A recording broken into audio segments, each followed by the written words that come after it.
protesta të veçanta, protesta, pavarësisht se keni një kaos të përbashkët, por çdo subjekt politik organizon një protestë më vete. E ndihmon kauzën? Shiko, në fund të ditës, ne mendojmë se ka një ndarje të qartë mes thirrjeve që u drejtojnë qytetarëve, mendoj unë. Në njëra anë është Sali Berisha që ka ndërmarrë një cikël foltoresh përsëri, ku mua nuk më duket ai shumë që theksin e ka tek, si thua, qeveria korruptuar, se sa në vetvete do të rimarrë në dorë partinë e tij për zgjedhjet brenda partisë që do jenë në prill, duket. Edhe me për hir të fraksioneve që po linden aty brenda, për hir të treguarit që jeni duke bërë diçka. Ajo që po bën Adriatik Lapaj është, nuk e di, në politikë ka vend edhe për kështu akte, si thua, të dëshmimit të rezistencës fizike. Për shembull, Mao Zeduni notoi në lumin Yanze, Sali Berisha thjesht të dëshmoj që unë rezistoj fizikisht. Po mua më duket Sali Berisha notonte për 4 orë pa ndërprerje. Ilir Meta ka përcente male fusha, më the thash. Kështu që edhe akti që unë ta kaloj natën para kryeministrisë duket një akt performativ për të treguar një rezistencë fizike që lidhet edhe ndoshta me vendosmërinë politike që nuk e di se sa do tërheq qytetar. Ajo që dua të them që gjithë secili ka të drejtën për të ndërmarrë thirrjet e veta ndaj publikut. Ajo që po bëjmë ne është një protestë e mirëfill me pika të qarta ditën kur do diskutohet edhe buxheti përpara kuvendit dhe që ftojmë do të bashkohen sa më shumë qytetarë. Dakor. Tani, protestat, përveç janë një organizim qytetar, është janë dhe një emocion, është dhe një revolt e brendshme, është dhe një inat, është dhe një urrëtie. Tani, çfarë protestash mund të jenë këto, sikurse juaja, me datë, me orë, protestojnë për kryeministrin, për zonjën Balluku, për minimumin jetik, përse duhet ngrihen qytetarët fundit? Po për gjitha këto çështje, megjithatë. Përse në orën 18 dhe në datën 11 dhjetor?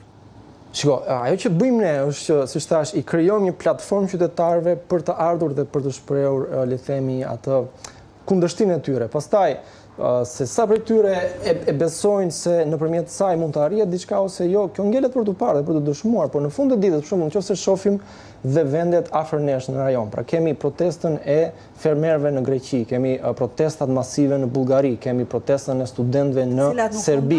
Të cilat kanë marrë një tjetër johon, të cilat kanë një urrëtie, të cilat kanë një mllef brenda. Tani, të thuash ftojmë qytetarët të vinë në orën 18, në orën 11, në orën 11 dhjetor dhe të protestojnë për zonës kryeministrin.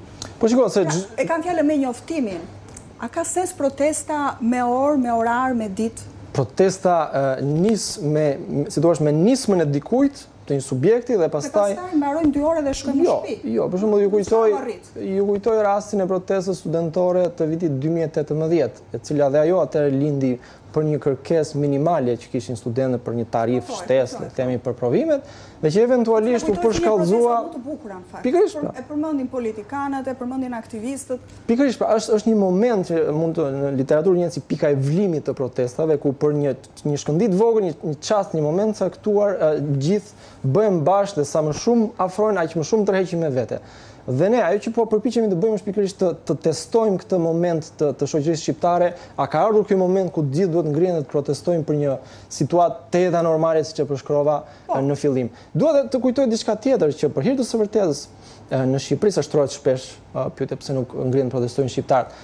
Nëse në Greqi dalin fermerët, studentët me radhë, është edhe për shkak të ekzistencës së këtyre celulave të pavarura të vetë organizimit, si thua, janë sindikatat, janë unione studentore, janë shoqatat e ndryshme të njerëzve, që në një moment të caktuar mobilizimi është shumë e thjeshtë të koordinohen dhe të kenë një qëndrim, si thua, të unifikuar në një protestë, e cila pastaj mund të vazhdojë për ditë të tëra.